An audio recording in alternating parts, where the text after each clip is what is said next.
Soft yummy pound cake. আজকে আমি pound cake বানাবো, আর যে কেকটা আমি কিন্তু এখানে সেল করি সম্পূর্ণ রেসিপিটা কোনো কিছু হাইড না করেই দিয়ে দিচ্ছি। 3টা এগ দিয়ে পাউন্ড কেকটা বানাবার সম্পূর্ণ রেসিপিটা দেখলে আপনারা পারফেক্টলি ইয়ামি মজার একটা পাউন্ড কেক বানিয়ে ফেলতে পারবেন বাসায় বসেই।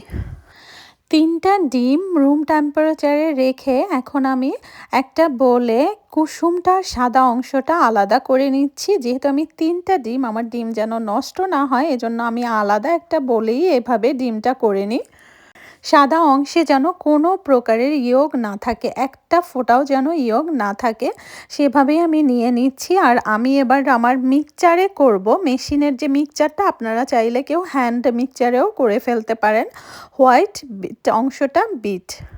রেসিপিটা আমি আমার প্রবলেম যেগুলো ফেস করছি তার আর কি প্রবলেমের জন্য কোনটা হয়েছে সেই ডিটেলসও কিন্তু আমি শেয়ার করে দিচ্ছি। আমি নর্মালি রেসিপিতে মানে ভালো মন্দ সবটাই শেয়ার করে দিই আপনাদের, যেন রান্নার টাইমে এই প্রবলেমগুলি হলে বুঝতে সুবিধা হয়। আমি যে প্যানটায় বেক করব সেটা 9 ইঞ্চ ছিল। তো 9 ইঞ্চ প্যানে আমার যে প্রবলেমটা হয়েছে, আমার উপরের দিকে একটু মানে থিকনেসটা কম হয়েছে পাউন্ড কেকের। তো আপনারা যারা চাইবেন তারা কিন্তু 7 ইঞ্চও নিতে পারেন। তো ডিপেন্ড করে আপনাদের 7 ইঞ্চ অ্যান্ড 9 ইঞ্চ দুইটাই দুই সাইজের পাউন্ড কেক হয়। আর এই শাড়িটা আমার বিয়ের আগের শাড়ি, মানে 12-13 বছর আগের শাড়ি।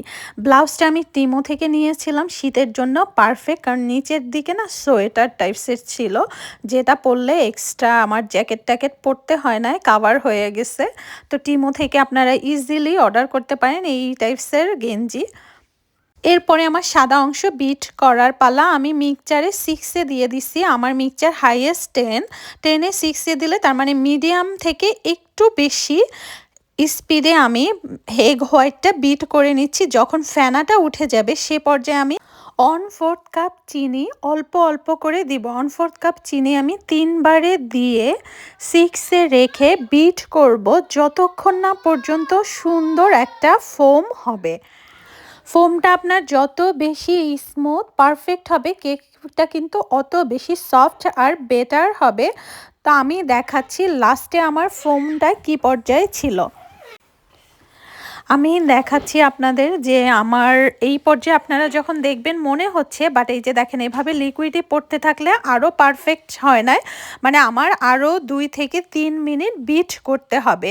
তো 2-3 মিনিট পরে বিট যখন করব, মানে আমি এটা ডাম করব কিন্তু পড়ে যাবে না, সেই লেভেলে করতে হবে। আর শুকনো উপকরণগুলি আমি মিশিয়ে নিচ্ছি।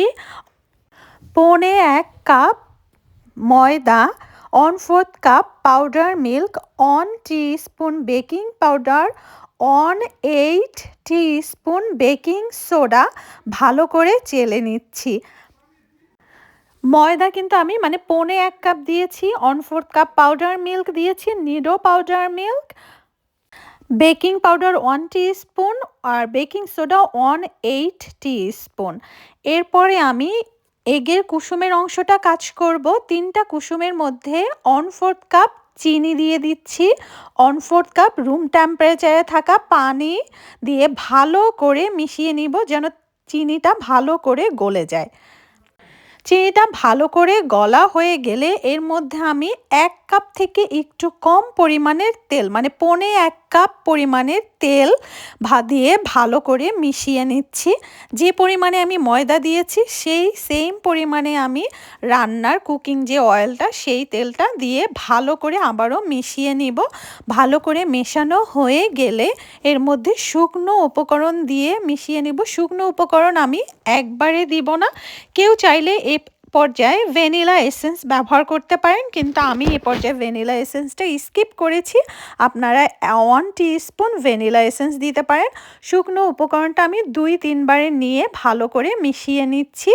এরপরে আমার হোয়াইট অংশটা দেওয়ার পালা। তো ওই হোয়াইট অংশটা দিতে যেয়ে আমি যে প্রবলেমটা ফেস করছি আপনাদের শিখাই দিই।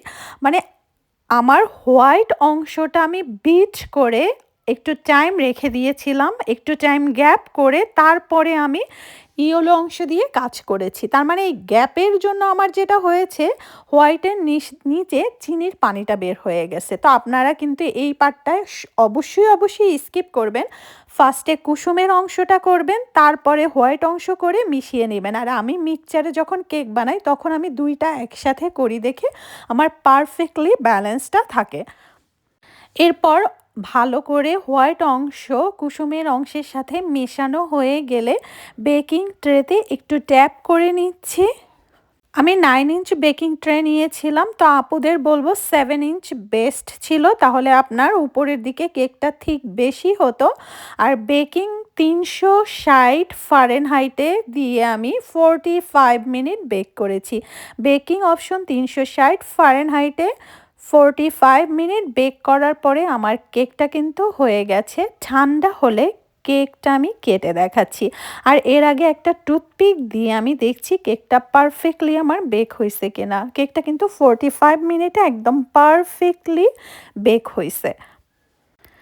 আর এটা মোল্ড আউট করার আগে আমি একটু নাইফ দিয়ে সাইড থেকে কেটে নিচ্ছি। এবার স্লাইসটা করে দেখার পালা। কেকটা কিন্তু অনেক সফট হয়, ইয়ামি হয়, আর ড্রাই হয় না। একটা ফোঁটাও এই কেকটা ড্রাই না। আপনারা চায়ের সাথে বাচ্চাদের জন্য ব্রেকফাস্ট বলেন, লাঞ্চ, স্ন্যাক্সে ইজিলি দিতে পারেন। কেউ ক্যারি করার জন্য ভালো। আর বাসায় বসে দোকানের থেকেও মজার একটা পাউন্ড কেক এভাবেই বানিয়ে ফেলতে পারেন।